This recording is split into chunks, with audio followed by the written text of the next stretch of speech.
Howdy, howdy! Bonjour. And welcome to... But It Was Aliens!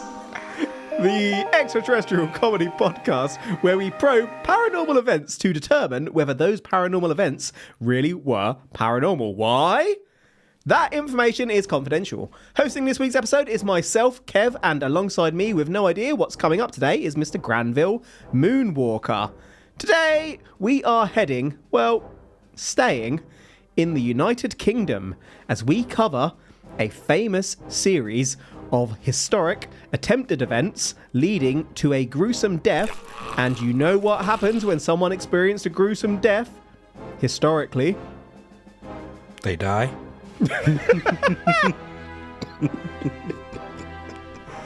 Well, you're not wrong. We begin our tale today briefly in 1570 in York in the United Kingdom. This was towards the end of Tudor Queen Elizabeth I's first of her first name and last of her surname's reign. Sorry to interrupt. I have a question. Already? Yes. We've literally not covered anything yet. I know. We've got York in the UK, and we've got New York in America. Yes? Is this technically Old York? Unless there was a York before this York. The first York. Old York! Fine. For today's episode, this will be taking place in Old York. It's going to be one of those episodes. Elizabeth was a Protestant, and whilst privately somewhat tolerant, specifically 183 Catholics were executed during Elizabeth's reign, with many more exiled, imprisoned, and tortured. Pope Pius the 5th branded Elizabeth an illegitimate heretic on the 25th of February of 1570 and excommunicated Elizabeth by way of a papal bull, which is a fancy way of saying order. The religious conflict between Catholics and Protestants forms the backbone of today's probe. On the 13th of April 1570, in the shadow of Old York Minster, Guy, later Guido Fawkes, was born as a baby to a Protestant family. Guy's father, Edward Fawkes, was a church lawyer, which, by the way, makes me suspicious as to what the church had been up to, and Guy's mother, Edith, had secret Catholics in the family. Ooh. Being Catholic was basically illegal at this time. Daddy Edward passed away when Guy was 8 years of age, and Edith married a Catholic, Dionysius Bainbridge. Guy was drawn to this religion like a lit firework to the night sky. Guy attended St. Peter's School in Old York's Horse Fair, a school founded in 627 Common Era, which remains operational today. Two of Guy's later fellow gunpowder plotters, spoiler alert, John and Christopher Wright, also attended this school, but we'll get to the plot shortly. The school was later rebuilt on land Guy had inherited from his father. Guy sold this land to fund his leaving of Old York to fight in the religious wars, for Guy had secretly become a Catholic, and it was in 1592, at 21 years of age, that Guy joined the Spanish army, later becoming a captain. Yarr! Guy joined the Catholic Spanish to fight against Protestant Dutch reformers in the 80 Years' War. Hey, Guy Fawkes. Way! I have a question. Question? I don't know if I'm not understanding it simply because we have done quite a few shots and I've drunk some whiskey. Yeah, it's worth clarifying there. Often we record an episode or two episodes on a Friday night. That's our schedule. But During this patch, we've recorded several on a Saturday afternoon alongside some drinkies after my birthday episode. A illegitimate herrick and a legitimate herrick. What's the difference? So an illegitimate heretic would be someone who perhaps wasn't born into that line. Much the same as you have a legitimate child and an illegitimate child. So the illegitimate child may not have the same bloodline as the father in olden times because we were sexist bastards back in the day. So you weren't born to be a heretic. Yes. You're the You were worst molded type. by one. Molded into one. I was born a heretic. Oh, you're such a heretic. Yeah. I'm just looking over my notes for that section, and I've written a line in there saying that during the time of Jesus, the average male height was 5'5". Oh, you had nothing to worry about then. You were way above average, you tall bastard. Definitely don't have a complex, do I? And a nice segue into the next section, actually, because Guy was tall and considered hot, with red hair, an impressive moustache, and a hot, sexy beard. Guy gained a reputation during the war for being courageous and determined, and this is where Guy became known as Guido. Guido. Whilst Guy was away... Sorry to interrupt. Far away? Is Guido just Spanish for guy? Basically, yeah.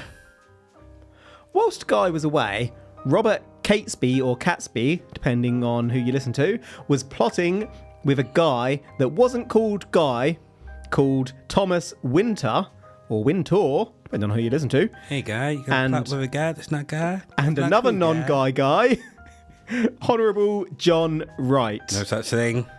Absolutely is.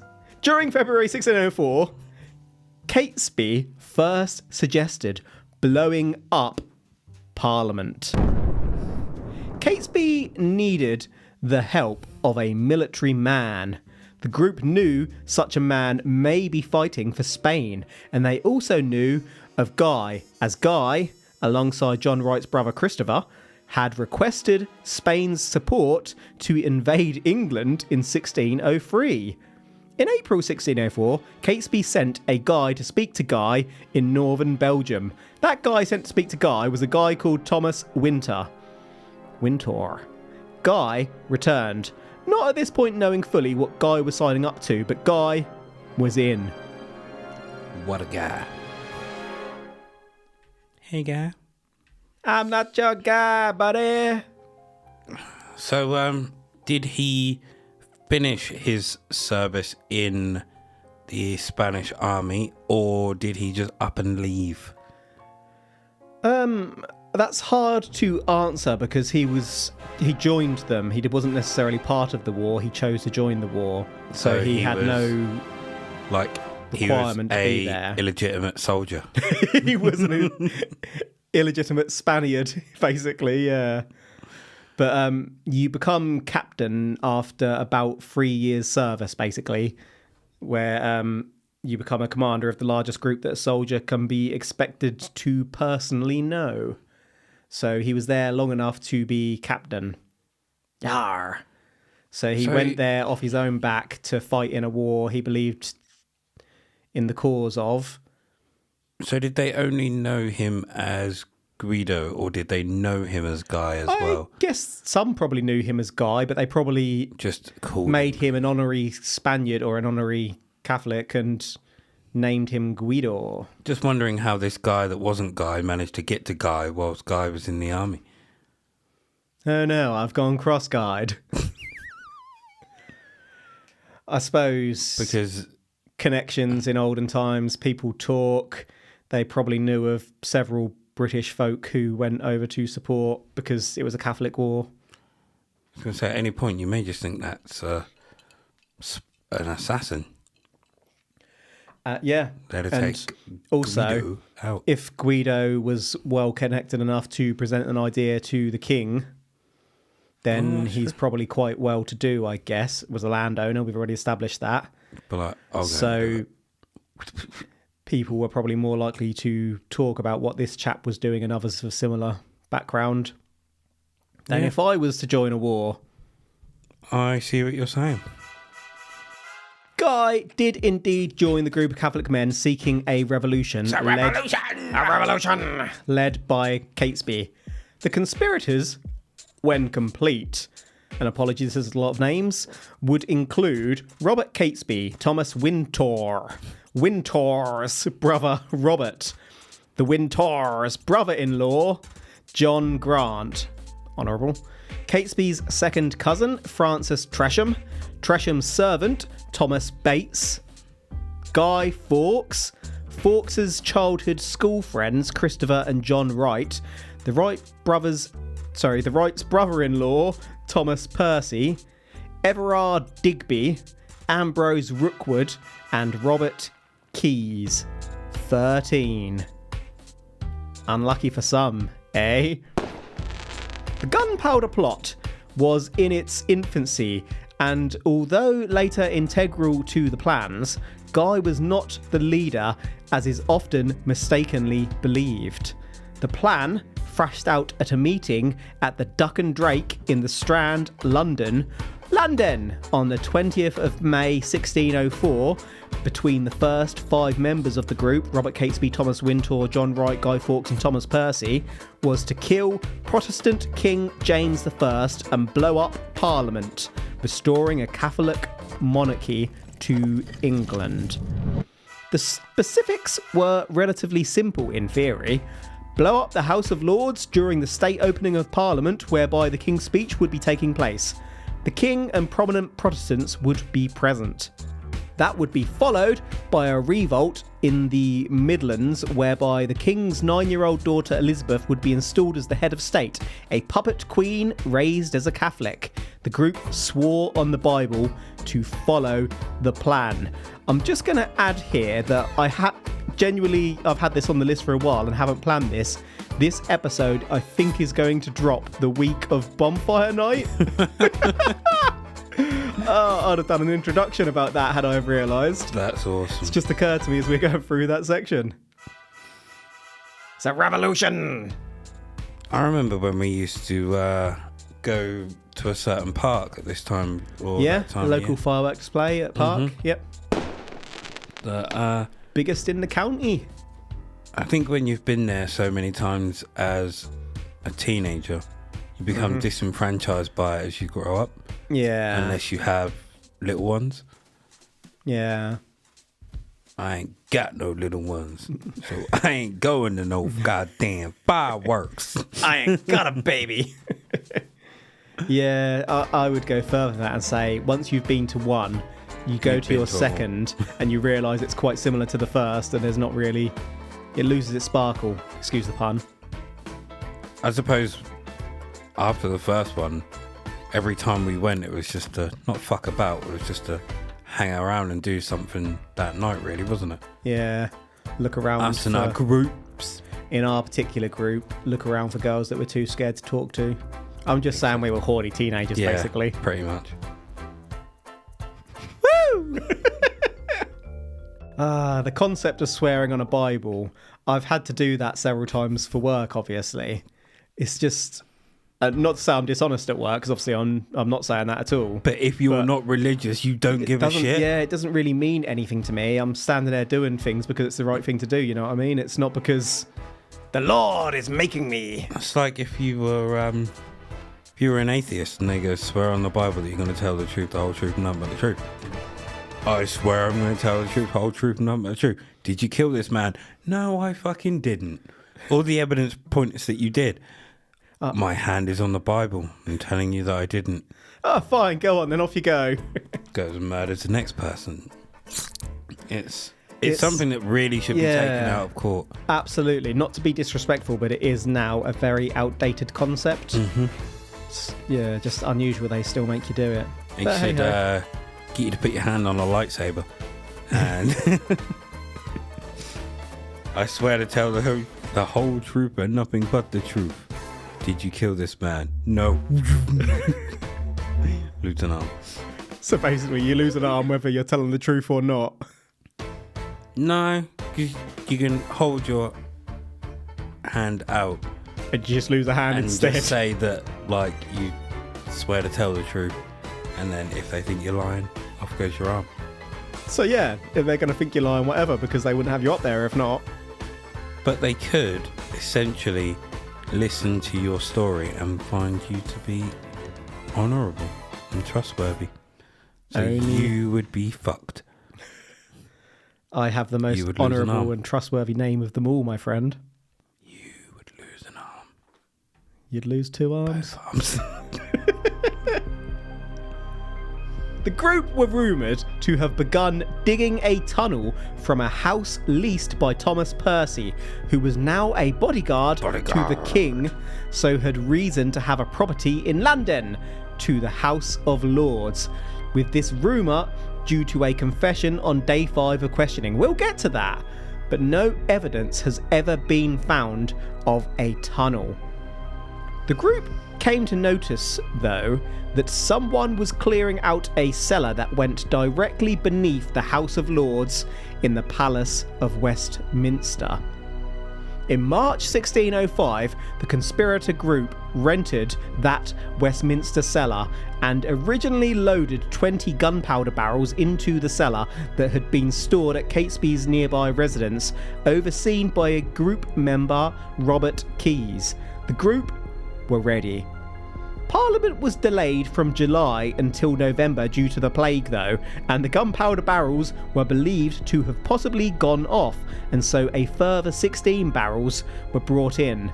Guy, as the explosives expert, was to light the fuse before rowing across the Thames and fleeing to Europe for support whilst the revolt took place in England, led by others in the group. Damn. I know that what's-his-face was one of the bodyguards. Mm-hmm. How close was he to the king at that point? Close enough to be in the room with him at times. I mean, they're not best friends because it's that obviously but worker, are you close enough person relationship that you could literally put your hands on the king? I don't know that they would have been. I'd imagine bodyguards are very regimented and have to be in a certain position at certain times, so they're close enough to watch and learn routines, but not close enough to touch. That's what I was wondering, because... And if you step out of line, the other bodyguards probably jump in, because there wasn't just one bodyguard. What are you doing out of position? Yeah, this wasn't like Kanye walking down the street with one huge dude that's keeping the whole world off him. This is a group of like 10, 20, 50 bodyguards or something like that, I guess. Kanye turned into a knob, so I gave that job up. Are you saying that you were allegedly, truthfully, Kanye's bodyguard at one point? Can't divulge that information. So carry on. So this bodyguard couldn't... You've just told me to carry on, then ask a question. I was telling my brain to carry on. Well, it's looking at me. So this bodyguard couldn't take out a knife and swipe at him? I don't think it's likely. Again, I don't know this for definite. I didn't go into that level of detail on the bodyguard situation, but I believe that, as I say, they're regimented. You stand at this place at this time. You watch the king's chambers, for example. You don't go in. Another bodyguard, a higher up bodyguard, is in the chambers, etc., etc. Okay. So there'd been times where they'd be in the same room, but not side by side. He'd be at one end of the room. The moment you step out of what your routine is, you try and pull a knife out, for example, boom, the other bodyguards have clocked it straight away and they're on you because there are lots of bodyguards. Cool. I think. Makes logical sense. Otherwise, you would have just got him to do it rather than... Yeah, well, maybe they were looking for an opportunity that way, working on several strands. Who knows? Mm-hmm. On the 26th of October, 1605, a servant of William Parker, 4th Baron Monteagle of the House of Lords, received an anonymous letter from a stranger in the street. Upon delivering this letter to the Baron, who was brother-in-law to conspirator Francis Tresham, by the way, The Baron had it read out loud at a meal.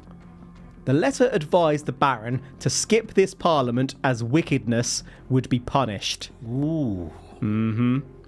This letter made its way to the first Earl of Salisbury, Robert Cecil, and onto the King when King James returned from a hunt in Cambridgeshire on the 1st of November, and from there, a search of the basements below Parliament commenced.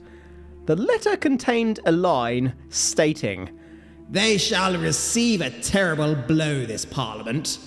And King James immediately twigged that the term blow may indicate something involving fire and powder. Clever boy.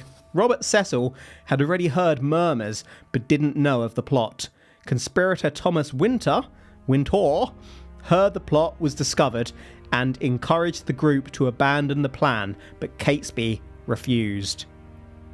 A search was undertaken on the 4th of November and firewood was found beneath the House of Lords alongside Guy Fawkes, who claimed to be John Johnson. This is 100% legitimate. I'm Dick Dixon, son.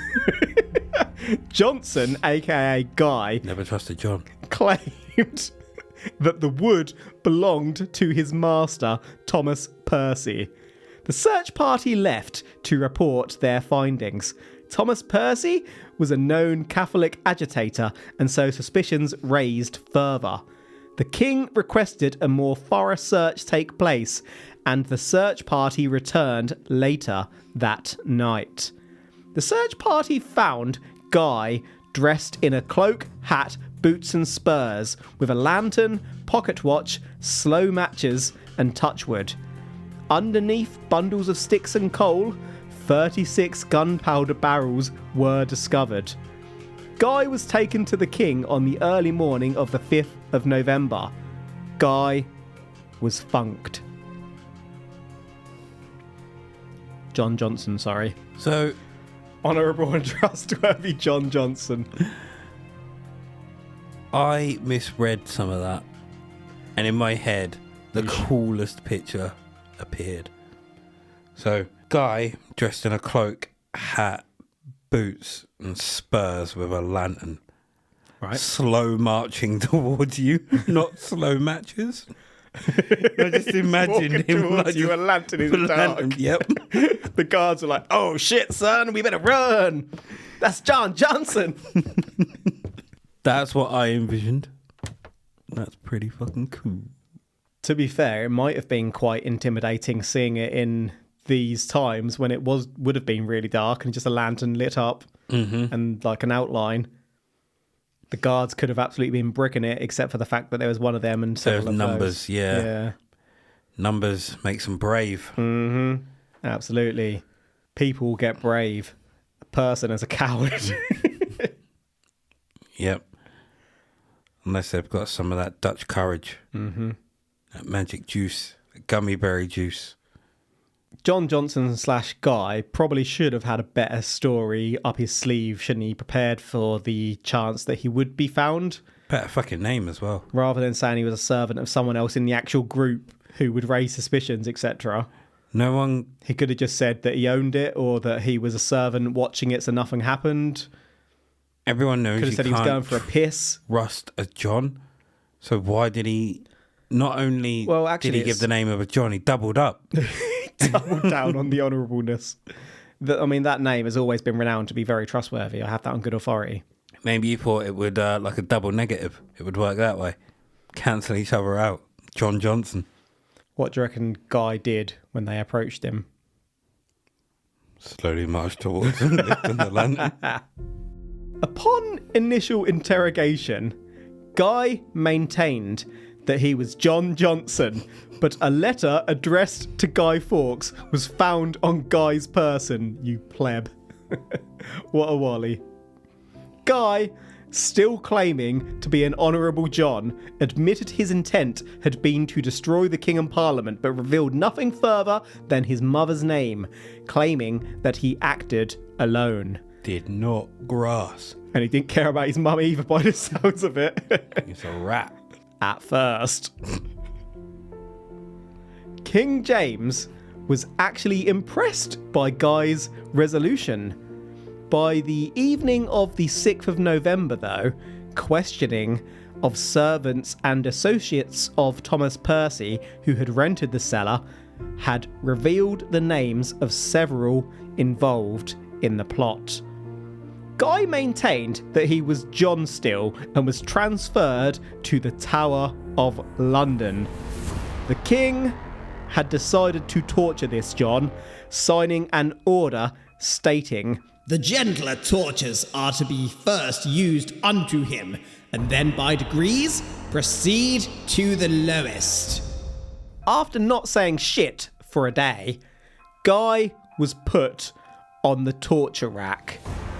This device would stretch the wrists at one end and the ankles at the other, gradually increasing strain on the knees, hips, elbows and shoulders past the point of dislocation to full separation. This was grim. Guy would confess by the late day of November the 7th and repeatedly over the next 2 days. By Guy's 5th round of questioning, Guy may have admitted to anything, and this is where the story of that tunnel came from. Yeah, that's, torture is horrendous in itself.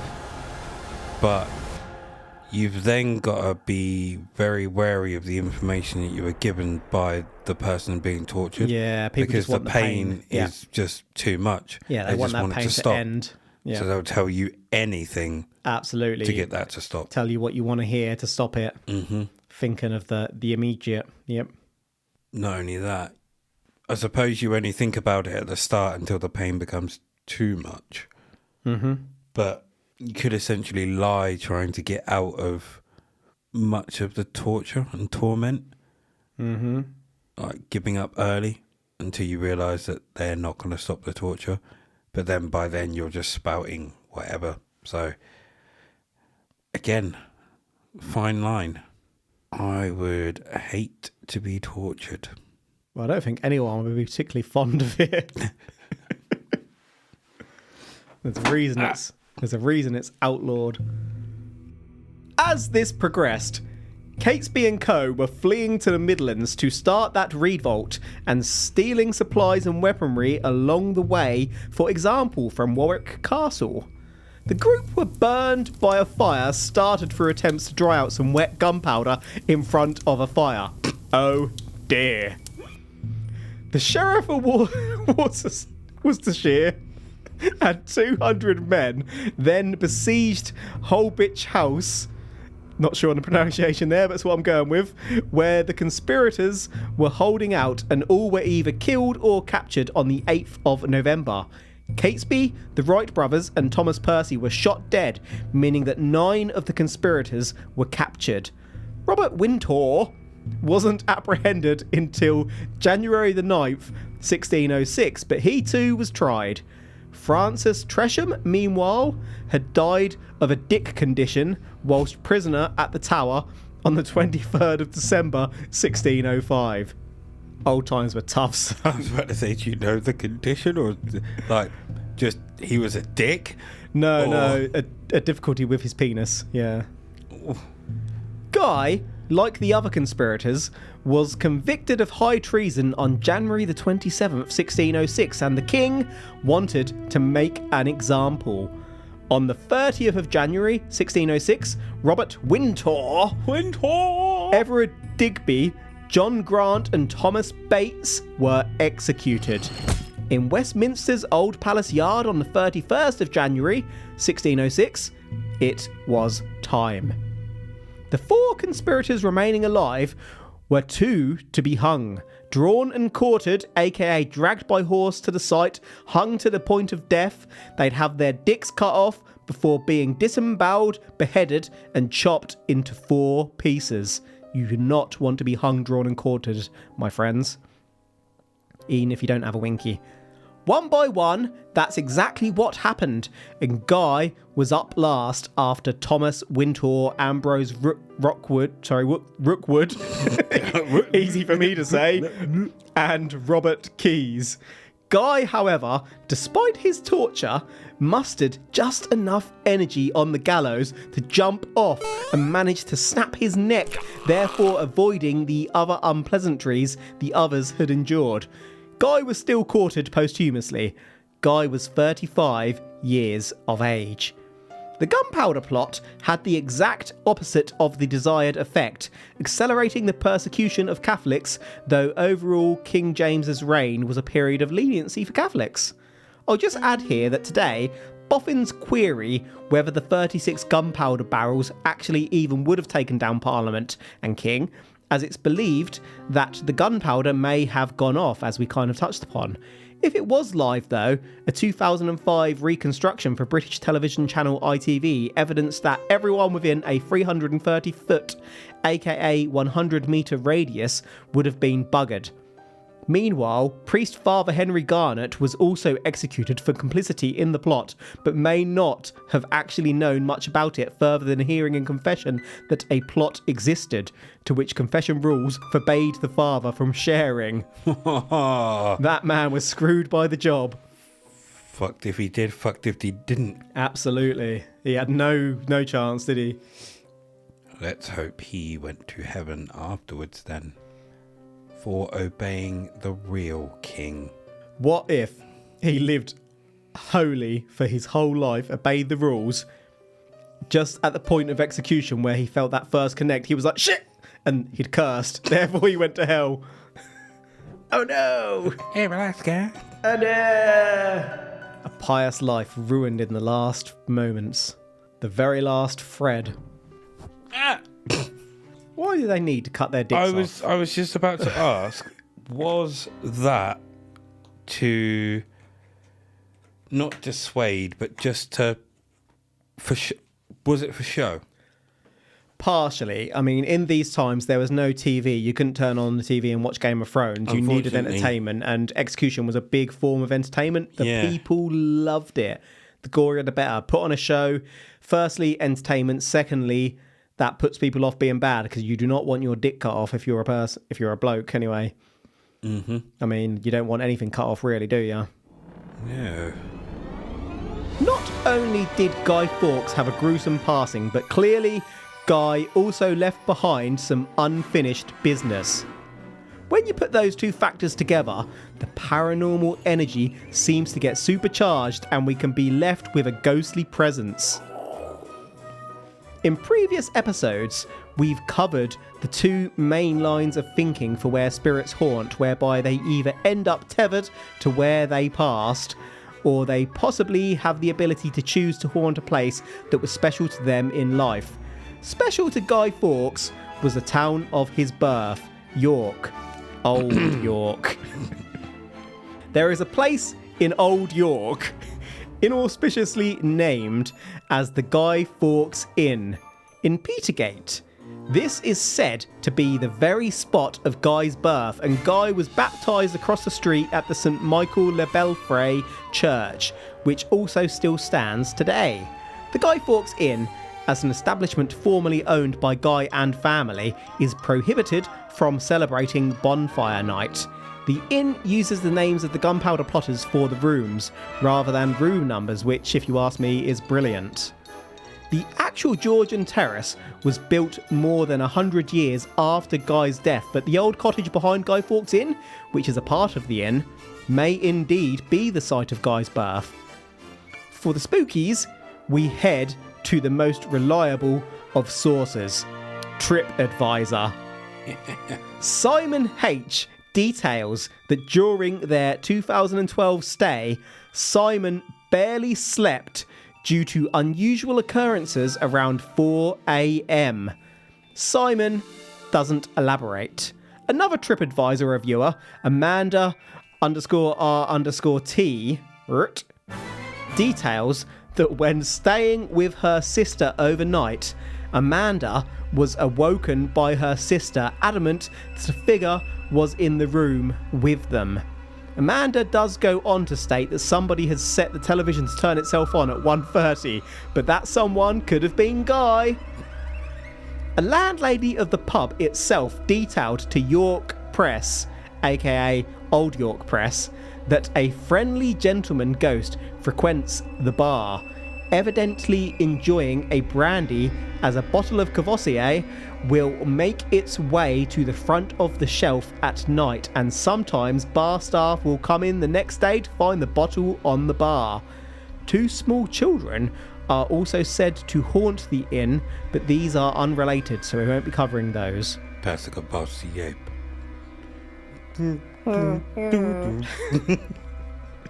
Me and Mr. Moonwalker just breaking it down in this biatch, busting out the robot and shit. So I went to the pages of the internet to get evidence on this one. With the bottle of Cavassier That one Just- shall pass. ending up on the bar, is there just an alcoholic that, or a moonwalker? There is an alcoholic moonwalker. Alcoholic moonwalker is out and about. Or a sleepwalker that happens to make their way down and just gets himself a drink and goes back upstairs? So I don't think the facilities would enable a sleepwalker to access behind the bar. Do we have video evidence of the bottle making its way from the shelf? Son, that would spoil the fun, wouldn't it? I'll take that as a no. What are you trying to spoil for? I'm being an investigator. I'm asking the tough questions. I need proof. You're starting to sound like a mib. Former Mib. Then why'd you need I'm proof? reverting back to my role, my roots. Better pull those roots out. Plant a new seed. You can take the Mib out the academy, but you can't take the academy out the Mib. We never got past the first office. I was in. 1 foot in the door, it's all it took. The energy ran through me. Full I blown. am an investigator. I'm a level 3 in mibbing off. Guy Mib Fawkes was tortured in the Tower of London. The Tower of London is said to be haunted by 13 ghosts. And we may cover a couple more of those at a later date. If you venture down into the White Tower basement, aka dungeon, the site of Guy's torture, you may still hear the gut-wrenching, curdled screams of Guy today. I did try, and I could only find sightseer and London tour accounts of this rather than any recordings, but it is a pretty popular tale, and the sounds of torture can't be nice. I really hoped we had a gold mine here, but it just isn't there, I'm afraid. Guy is said to also haunt Robert Catesby's home, and in particular, the gatehouse, aka plot room, at the manor house in Ashby St Ledgers, close to Daventry. I could find no direct evidence of this haunting either. So a ghost that manages to haunt several locations. Yes? How do you think they travel to and from these locations? Horse. Ghost horse. Taxi. Hey, we've covered footage of a ghost in a taxi before, you may remember. Yeah. Well, perhaps that was on your birthday, wasn't it, actually? Wasn't it? Yeah. Was it? I think it was, yeah. Or was it just an episode? No, I'm pretty sure, well, we've covered it a couple of times, but specifically I'm thinking of it on your birthday where we covered the victims of the tsunami and whatnot. Can't And we remember. watched the footage. Do you think, because there's a few stories where people will say if you go to a location where someone died, you can hear the screams of those, like when they were tortured or whatever. Yep. Didn't actually die in there. So why are we hearing the torture screams? So for Guy specifically, he died on site, not necessarily in that specific room, but you could probably hear his screams across the whole of the site. Oh, okay.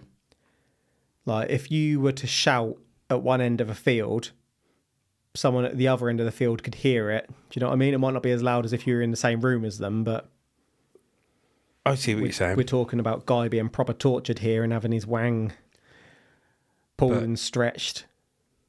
Could also be used as a marketing tool to put small speakers in there and just have recordings of Encourage, yeah, people yeah. screaming in them. Tourism. Mm-hmm. Could be. If they haven't done that, they should probably think about it, because that would also be awesome.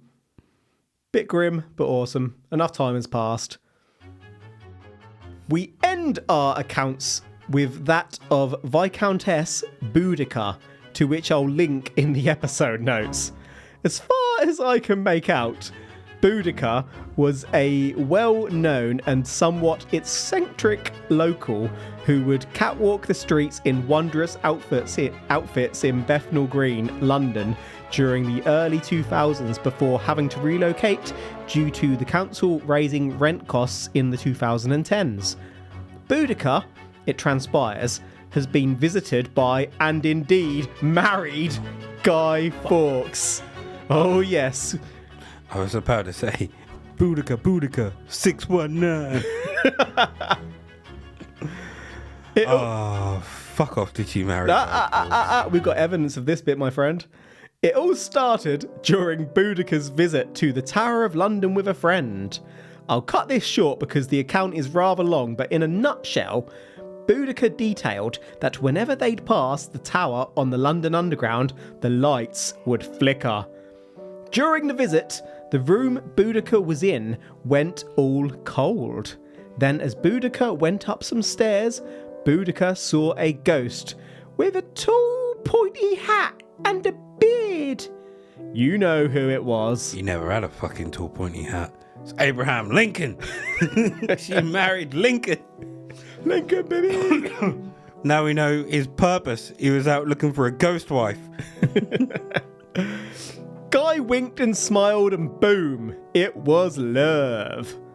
A flying tarot card reading later, as in the card started hovering, Boudica discovered that Guy had always been with Boudica.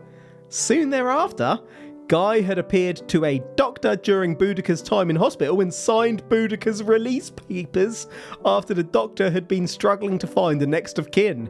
No, we don't have those papers. It turns out that Boudica had married Guy Fawkes in a past life.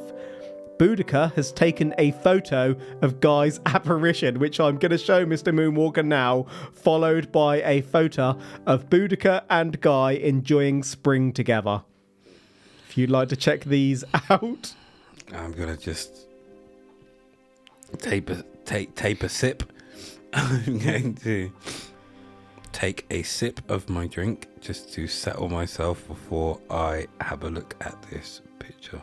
Mm-hmm. And these are completely legitimate photos, I will genuinely say.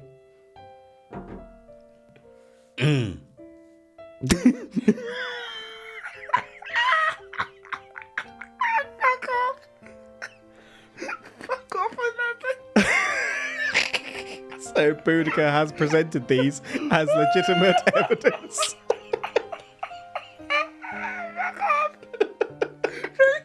I'm not even joking. No, she hasn't. Yes, she has. I'm gonna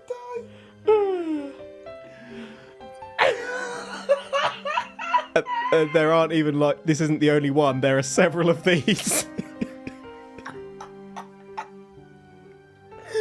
Fuck off me, that's like I'm real.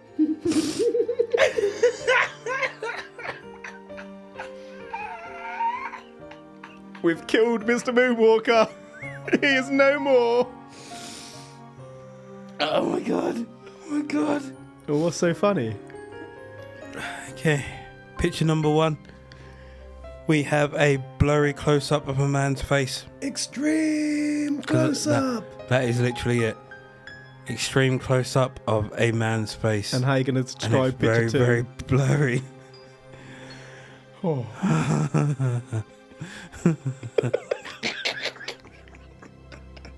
Come on, describe this picture to me. Okay,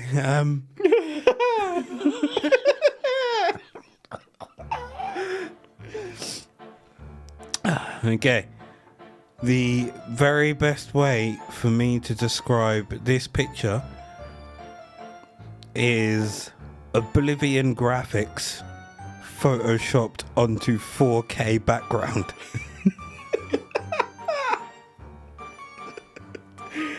We have, yeah.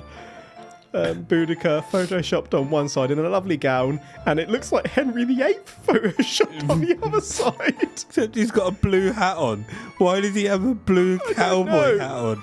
They're in front of a flowery field. The flowers are the size of both of these people. That's not real. So, Boudica has also produced some drawings for a novel about Boudica's life with Guy, aka Guido, to which Boudica reportedly sold 30 copies, with the proceeds donated to support Ukraine in the war with Russia. She's done them this recently. Yeah. The books went for £20 and were signed by Boudica and Guido. How has she sold 30?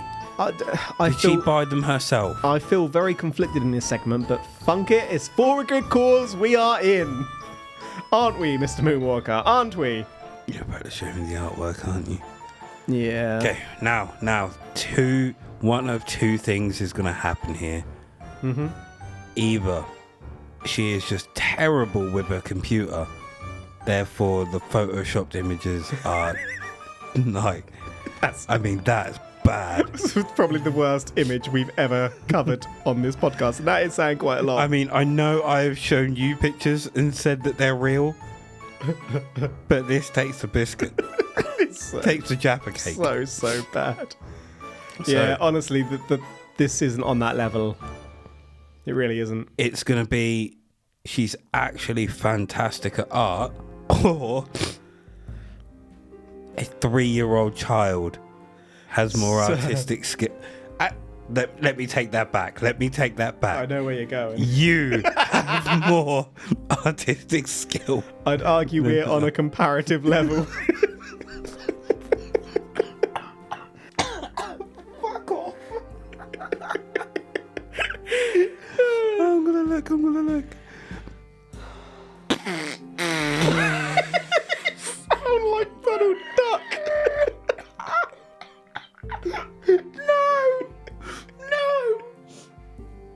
No. I can't look. Boudica has made us laugh so much that I'm always going to hold a special place in my heart for this person. They look similar. Do you want to know what's worse? What's worse? What's worse is she has written something in it. Oh no. The unbreakable link that exists between us. However, she's not put she's put the, as in THEE, unbreakable link, and she spelled unbreakable wrong. Yeah. Look, don't get me wrong, I'm not one of these. You've not even mentioned the shoulders. I know. I'm not one of these people that like spell checks what people do or what people write. If you're going to publish it, though. Yeah. Oh, exists is spelled wrong as well. It's an extra I didn't even notice that. It's an extra S. Exists. Yeah, I genuinely hadn't noticed that one. Oh dear. So we are at the end of the episode here. I don't like. Right. Art is words. In the eye of the beholder. Art is subjective. Mm-hmm. Their arms are longer than their legs. And not by a little bit either. We're talking more than double. These orangutan mother truckers. Can you remember a few episodes ago we spoke about my character Wolfie? Yeah. And how... Yeah. That's what Guy's legs are. He's got one really chunky and one really slim leg. Oh my gosh. We're going to have to post these images when this episode comes out. Oh dear. I really feel like we're taking the mick out of someone vulnerable, but I'm sorry, you've published these. I looked into this person quite significantly, and I don't know that I described them as vulnerable. Well, eccentric was the word I'd go for. Okay, cool. So Like they were well known in the local area for walking around in glamorous dresses and being a character. Like, part of the furniture in that area, if that makes sense. Mm-hmm. So we've just pissed off everyone in that area. Well, I hope that people are kind of along for the ride. I hope they don't take this in like this is 100% legitimate, we're offended kind of way. Is he holding a lantern? Well, yeah. Of course he is. Got to see, isn't he? He looks like he's wearing... How else would you know it's Guy Fawkes? I like his tongue. You know when you see... In fact, both their tongues are hanging in the middle of their mouths. You know when you see old cartoons or images of US in Thanksgiving? Oh, okay, yeah. That's it. Yeah. And you'd see like the men in the grey suits with the hats and turkeys. Yeah, yeah. That's what he looks like. Well, this wasn't a huge amount of time after those times. Not a huge amount, only a few hundred years. Counting the fingers. All right, we're going to have to wrap this one up. They do have 5. I counted those and checked. Sadly. In summary, we've today probed the true story of Guy Fawkes and the gunpowder plot. Guy was born to a Protestant family, but after the passing of Guy's father and his mother's new marriage, Guy converted to Catholicism and went to fight for Catholic Spain in the 80-Year War. At that time, Robert Catesby, Thomas Wintour, and Honourable John Wright were laying the seeds of a plot to kill Protestant King James I and most of Protestant Parliament.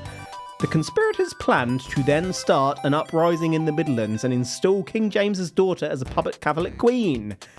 Robert Catesby was the mastermind of the gunpowder plot and sent Thomas Wintour to recruit in Spain, where Winter sought out Guy Fawkes. The first 5 members of the conspirators then met on the 20th of May 1604 to thrash out that initial plan, a plan to blow up King James during the opening of Parliament before causing an uprising and installing a puppet queen to be raised as a Catholic. The group rented a cellar beneath the House of Lords in March 1605 and loaded it with 36 gunpowder barrels whilst Parliament was delayed to November 1605.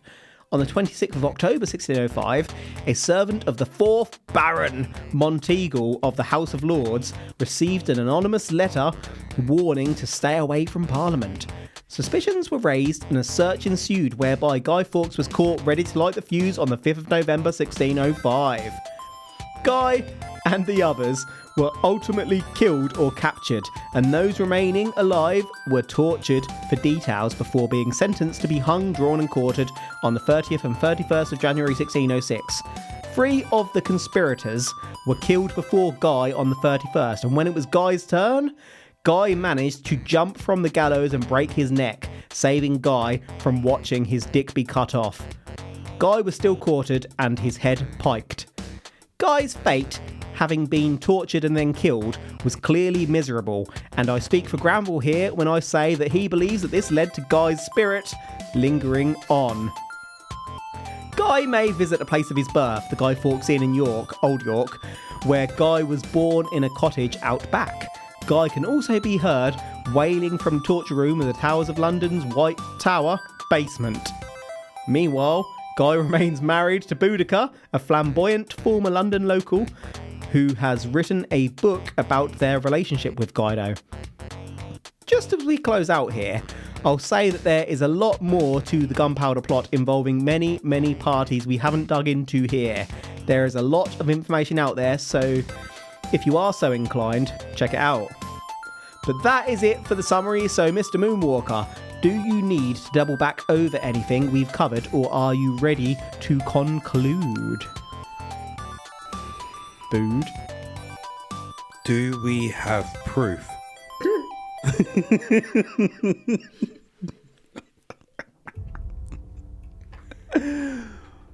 That Guy agreed to marry Boudica. I mean, we've got Boudica's drawings.